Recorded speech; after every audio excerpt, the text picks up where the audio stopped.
생을 살았다고 볼 수 있는 그런 야곱의 말년쯤에 일어난 일을 기록하고 있습니다.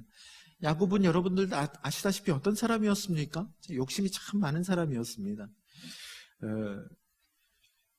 그래도 하나님께 인정을 받죠. 또 축복을 받죠. 축복을 받은 이유가 욕심이 많았지만 그 욕심이, 그래도 다른 욕심도 있지만은 그래도 주요한 그 메인 욕심이 하나님을 향한 욕심이었습니다. 에서와 야곱 두 쌍둥이 형제를 굳이 비교하자면 에서가 사실 인간적으로 매력이 있어요. 선도 굵고 호탕한 매력이 있지요. 근데 야곱은 좀 어떻습니까? 반대로 같은 뱃속에서 태어났는데 사람이 좀 좀 잘고 소극적이고 교활한 구석이 있습니다. 아버지 이삭이 에서를 좋아한 이유는 첫째이기도 했지만은 아들 같잖아요. 그죠? 반면에 엄마 리브가는 누굴 좋아합니까? 야곱을 좋아합니다.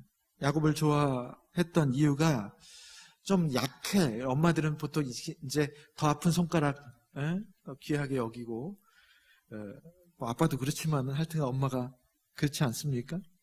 약하기도 하고, 그리고 약간 여성스러워서 계속 뭐 나가지도 않고 엄마 옆에서 얘기하고 그런 걸 좋아해서 리브가가 야곱을 좀 더 좋아하지 않았나 그렇게 싶습니다.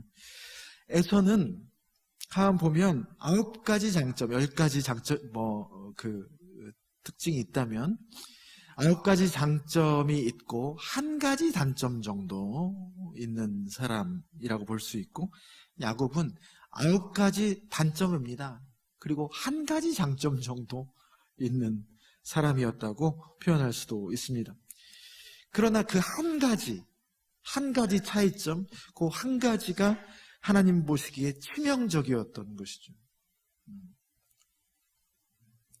하나님이 주시는 장자의 축복을 에서는 결정적인 순간에 어떻게 합니까? 먹을 것보다 못하게 여겼어요.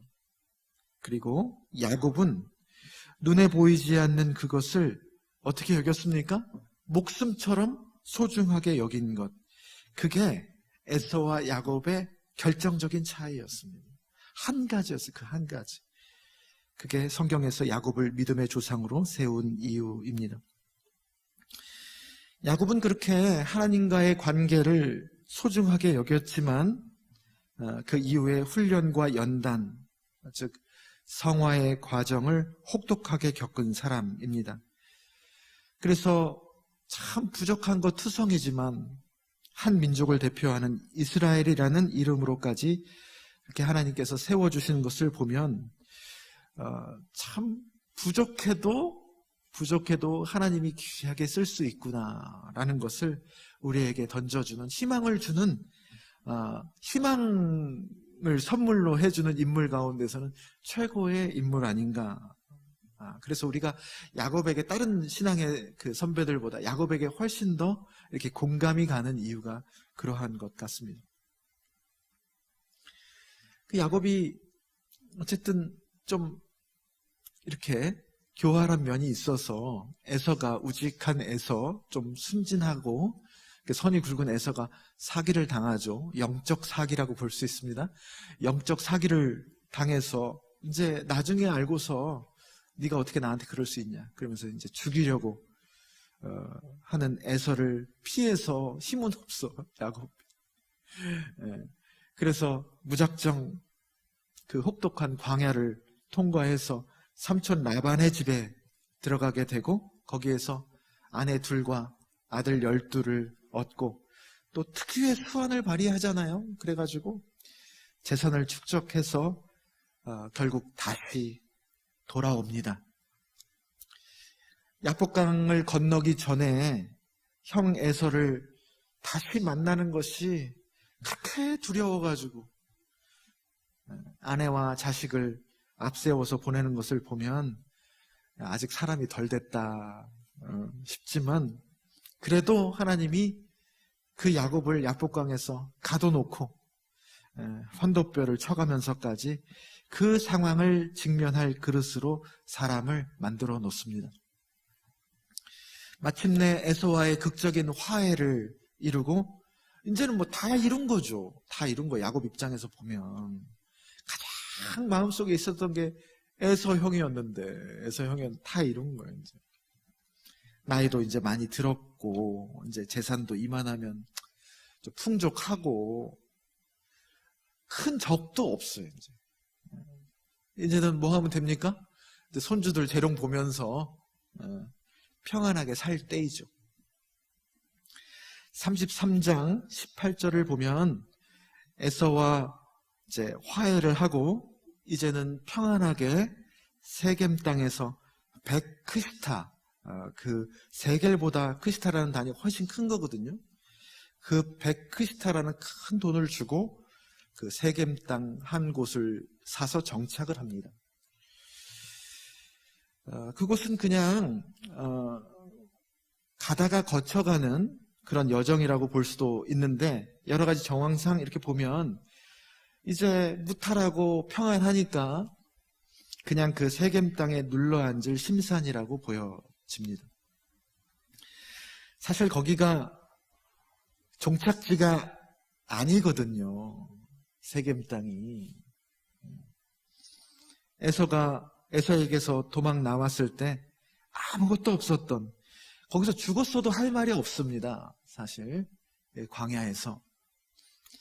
그 광야 한복판에서 돌베개 베고 자던 때 하나님을 만나잖아요.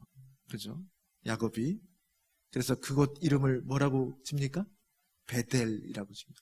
하나님의 집입니다. 과연 여기에 하나님이 계시거늘 내가 지금까지 몰랐도다 하면서 자고 있던 돌베개를 제단 삼아서 제사를 드리잖아요. 하나님의 집이에요. 그곳이 그러니까 돌아오면 다시 제단을 쌓겠다 그렇게 서원했던 곳입니다. 인생의 본향이죠. 하나님의 집, 영혼의 고향이죠. 나이가 들어도 아무리 살다가 맡은 역할이 중책이어도 그곳에 서면 늘 어린아이와 같아지는 하나님의 품인 그런 곳입니다. 우리 영혼의 고향입니다. 그 눈에 보이지 않던 것을 소중히 여겨서 그거 하나 때문에 그 좁은 그릇을 이만큼이라도 훈련시켜가지고 온 야곱이 그만 세겜 땅의 평안함에 눌러 앉아 버립니다. 전 그 모습을 보면서 참 이해는 갑니다. 충분히. 우리가 인생이 고통이잖아요. 인생이 고통이고 지금까지 할 만큼 했지 사실. 얼마나 더 고생을 해요. 야곱이. 이제 그만 편하고 싶다는 생각이 어쩌면 야곱에게 들었을 수 있습니다. 그냥 거쳐가는 곳에 그냥 자리 깔고 한 10년을 눌러 앉거든요. 아마 어떤 상황이 없었으면 더 눌러 앉았을 겁니다. 뭐 좋은데 뭐 할로.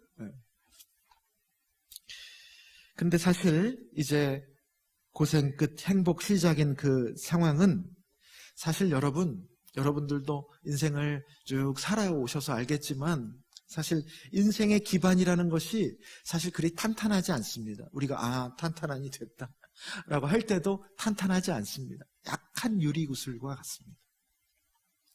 갑자기 와장창 깨질 수 있지요. 34장 전체가 여러분 세겜 땅에 눌러앉고 가장 야곱의 인생 중에서 평안할 그때 그 이후에 벌어지는 34장 전체가 야곱에게 찾아온 일생일대의 가장 큰 위기가 됩니다. 어떤 일이 일어나죠?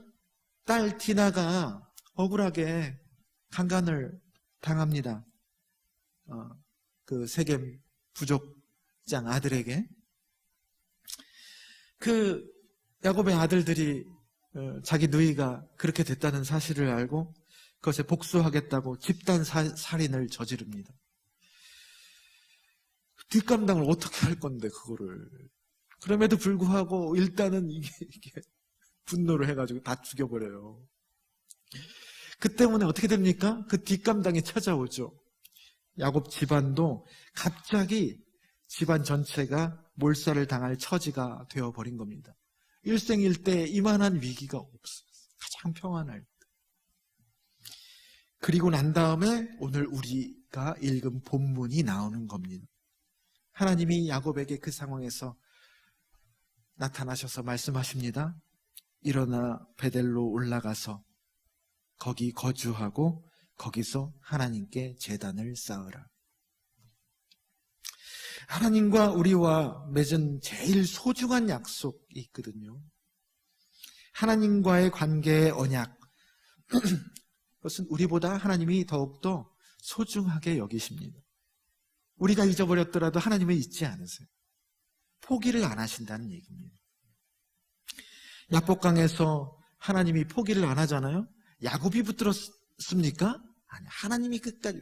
하나님이 뭐가 아쉽다고 야곱을 끝까지 붙들고 계십니까? 씨름할 때. 하나님이 끝까지 붙들고 계십니다.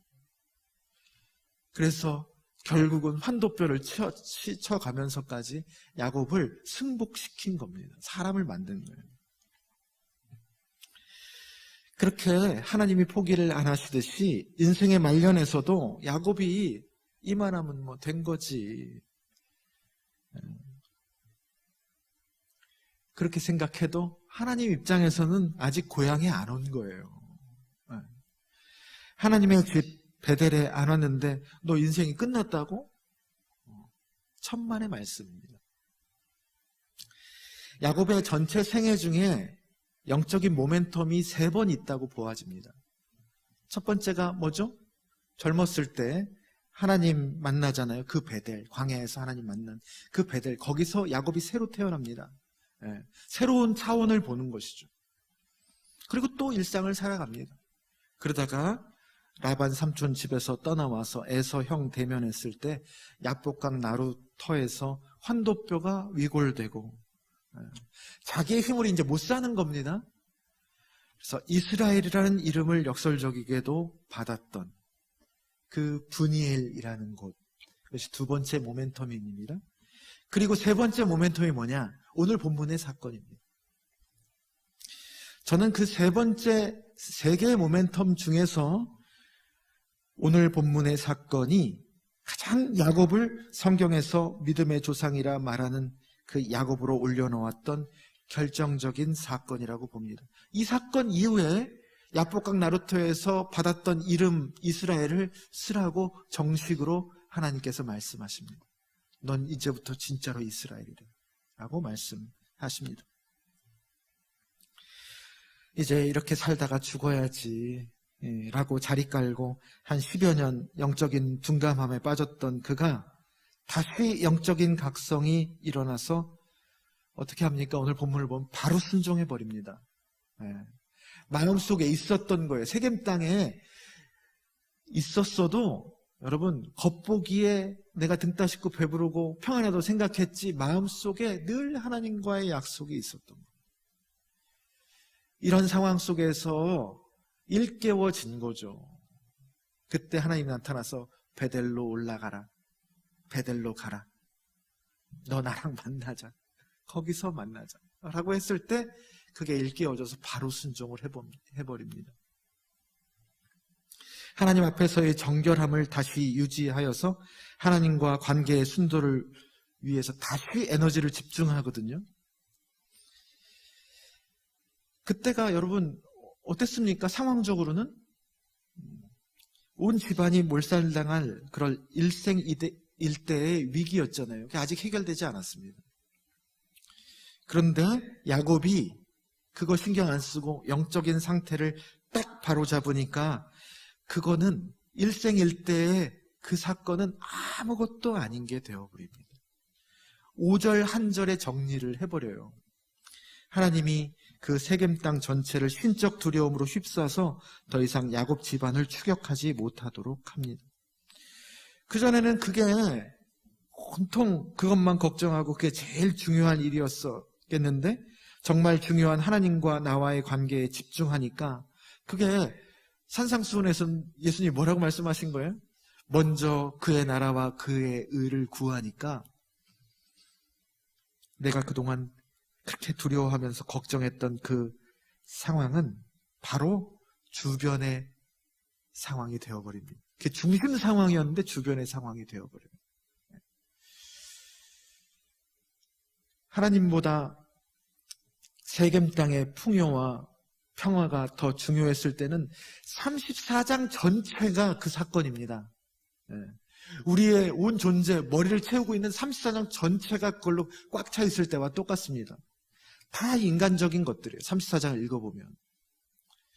근데 그 속에 하나님은 없습니다. 34장 전체에. 그런데 그 위기와 환난에서 하나님과의 관계라는 그 줄기를 딱 잡으니까 그 상황은 어떻게 됩니까? 34장 전체에 일어난 일이, 그 엄청난 일이 35절에 가서는 한 절로 쪼그라들어가지고 그냥 축약되어 버린 거예요. 정리돼 버린 거예요. 여러분, 이것이 세상 사람들이 도무지 이해 못하는 그리스도인의 신비한 삶의 방식입니다. 그것이 진실이고 그 방식이 하나님의 방식이고 그것이 옳다라는 것을 배워가는 것이 우리 신앙의 여정이라고 저는 생각을 합니다. 이제 돌아오는 수요일이 여러분 그리스도교 교회력 절기 중에 가장 중요한 절기라고 할 수 있는 사순 부활 시기의 시작인 사순절 첫날 재수요일입니다. 사순절은 어떠한 시기죠? 네. 순환과 죽음을 기리는 시기. 그 뭘 기릴 게 있다고 순환과 죽음을 기릴 40일 동안 우리가 불편하게 밀어놓았던 상처, 슬픔, 고통, 약함, 늙음, 환난, 죽음을 주목하는 때입니다. 사순절은. 평상시에는 이 대접 못 받아요. 너 저기 가 있어. 내 인생에 나타나지도 말어. 그렇게 했던 그것들을 홀대받던 그것이 이때만큼은 대우받는 시기입니다. 일부러 만들어 놓은 거예요, 사순절이. 그때만큼은 40일 기간만큼은 그것을 오히려 집중하면서 바라보아라. 대우해줘라 라는 얘기입니다. 하나님처럼 되고자 인간적인 것들로 위로만 올라가려던 죄성, 그렇게 우리가 갈 수밖에 없거든요. 살아왔고 그것을 꺾어서 예수 그리스도가 보여주었던 모본에 따라서 상향성의 길이 아니라 하향성의 길을 받아들이고 버티는 것, 그것을 40일 동안 한번 연습해 보아라. 본성을 꺾어서 한번 받아들여 보아라 라는 것입니다. 작년에는 그래서 여러분 사순절이라는 큰 예수님의 순환과 죽음이라는 주제를 잡았지만은 작년에는 특별히 슬픔을 위한 시간이다라는 주제를 잡고 사순절을 보냈습니다. 근데 올해는 나이 들어가는 것, 다 나이 들어가지 않습니까? 젊어지지는 않잖아요. 나이 들어가는 것, 약함, 나이 들어간다는 게 뭡니까? 약함, 늙음, 죽음으로 향해 가는 여정입니다. 그 황혼의 아름다움을 주제로 사순절을 보내보려고 합니다. 내가 생각하는 인생의 후반기가 있죠. 다 꿈꾸고 상상하는, 그리고 사회가 바라보는 그 노년의 소리가 있습니다. 아이고, 이제 기능 떨어져가지고 이제 젊은 사람들 위주로 돌아가야지. 우리가 듣지 못해도 사회 전체가 그렇게 얘기하는 소리에 우리가 계속 상처를 받을 수도 있거든요. 그래서 우리가 그걸 두려워합니다. 우리 늙어가는 거에 대해서 터부시하기도 해요. 근데 그런 소리보다 하나님이 그 시기에 말씀하시는 그 소리가 진짜 소리 아니겠습니까? 그 소리를 이 사순절에 우리가 다 들어보기를 소망합니다. 오늘 야곱처럼 이때가 이전까지 살았던 시기보다 지금까지 영적 여정에서 가장 하이라이트가 될 수 있는 때일 수 있습니다. 지금까지의 신앙과 삶의 여정이 하나님의 집 베델로 불러서 거기서 하나님을 만나는 준비 기간이 될 수 있어요. 마가복음서를 보면 그렇거든요. 1장과 13장까지 우리가 좋아하는 이야기들 있죠. 마가복음은 그걸 서론으로 봅니다. 14장, 15장, 16장 순환과 죽음이 복음의 알맹이라고 소개하는 거예요. 그걸 설명하기 위해서 1장과 13장까지 있다. 그래서 마가복음을 자세한 서론이 붙은 순환사화라고 그렇게 말합니다. 1장과 13장은 사실 그냥 변죽일 뿐이라는 거예요. 14장, 15장, 16장이 복음의 알맹이라는 겁니다. 인생을 두고 보세요. 인생을 두고 보면 우리가 순환과 죽음, 약함과 죽음으로 가는 그때가 주님과의 영적 여정에서 복음의 하이라이트일 수 있다는 얘기입니다. 그 나머지의 젊음의 인생은 그때를 준비하는 여정입니다.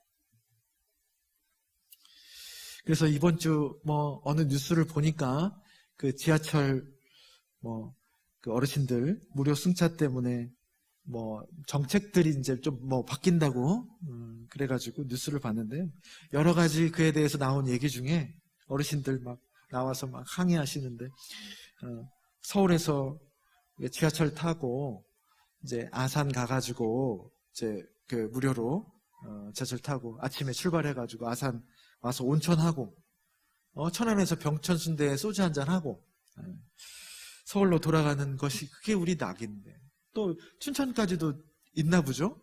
춘천 가서 닭갈비에 소주 한잔하고 서울 돌아가는 것이 이게 낙인데 이걸 뺏으면 어떡하겠냐고 그러는데 물론 그렇게 인생의 말년에 인생을 누리고 즐기고 하는 것도 우리가 물론 해야 하겠죠. 그런데 그게 그 시기에 유일한 낙으로 하나님 보시겠냔 말이에요. 하나님은 절대 그것이 유일한 낙으로 보시지 않는다고 저는 믿습니다. 그게 성경의 진실이에요. 세상이 아무리 뭐라고 해도 그게 오늘 야곱의 본문에서 나타나는 성경의 진실입니다. 야곱이 그렇게 생각해도 하나님은 그렇게 생각 안 한다. 인생의 그 어느 때보다 하나님을 가장 깊게 만날 수 있을 때이고 그 때문에 교회가 교회될 수 있도록 가장 중요한 영적 토대로 그분들이 쓰임받을 수 있고 그 어느 때보다도 새 포도주 같은 진리에 그럴 때일수록 더 그 나이 때 더 경탄할 수 있고 하나님의 집, 그 본향집 베델을 향해서 묵묵히 걸어가는 그런 모습으로 주변의 젊은 사람들에게 감동을 주는 거예요. 여러분, 신앙이 성경을 읽어서도 우리가 늘어가지만 그런 신앙의 선배들, 우리가 보이는 정말로 베델을 향해서 걸어가는 거예요. 그것을 보여주면서 사람들에게 믿음의 감동을 주는. 요엘 선지자가 그렇게 예언했습니다. 하나님의 영이 부어지면 늙은이가 꿈을 꾸는다. 라는 그런 놀라운 일들을 간절히 소망하는 그런 사순절, 그런 우리 낮은동산 교회 되기를 주님의 이름으로 축원합니다. 사무엘 울만이라는 청춘이라는 시가 있습니다. 제가 첫 사역할 때 30대 초중반이었죠. 지금으로 다 20년 가까이 된. 그때 그 청년 하나가 저한테 제 사임할 때 사임 선물로 준 엽서 하나가 있어요. 그 엽서에 수기로 이 시를 썼습니다. 자기가 보기에는 내가 늙은이였나 봐. 그래가지고 전사님은 하여튼간 읽었지만 이렇게 사시라고 해가지고 이렇게 시를 썼는데 아직까지 갖고 있습니다. 사무엘 울만이란 청춘이라는 시인데요. 아직까지 봐도 참 이렇게 와닿는 그런 시입니다. 제가 이 시처럼 사는 분들을 몇 분 알고 있습니다. 우리 교회에도 좀 계십니다. 오늘 영성의 향기에 제가 제 글 빼고 이 분량이 좀 있어서 소개를 해드렸습니다. 그 시를 제가 읽어드리고 설교를 마치겠습니다. 청춘이란 인생의 어떤 한 시기가 아니라 마음가짐을 뜻하나니 장밋빛 돌, 붉은 입술, 부드러운 무릎이 아니라 풍부한 상상력과 왕성한 감수성과 의지력, 그리고 인생의 깊은 샘에서 솟아나는 신선함을 뜻하나니, 청춘이란 두려움을 물리치는 용기, 안이함을 뿌리치는 모험심, 그 탁월한 정신력을 뜻하나니, 때로는 20살 청년보다 60살 노인이 더 청춘일 수 있네. 누구나 세월만으로 늙어가지 않고 이상을 잃어버릴 때 늙어가나니, 세월은 피부의 주름을 늘리지만 열정을 가진 마음을 시들게 하진 못하지. 근심과 두려움, 자신감을 잃는 것이 우리의 기백을 죽이고 마음을 시들게 하네. 그대가 젊어 있는 한 60이건 16이건 가슴속에는 경이로움을 향한 동경과 아이처럼 왕성한 탐구심과 인생에서 기쁨을 얻고자 하는 열망이 있는 법.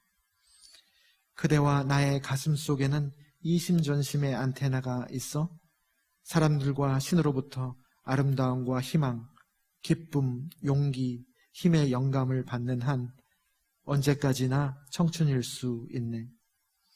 영감이 끊기고 정신이 냉소의 눈에 덮이고 비탄의 얼음에 갇힐 때 그대는 20살이라도 늙은이가 되네.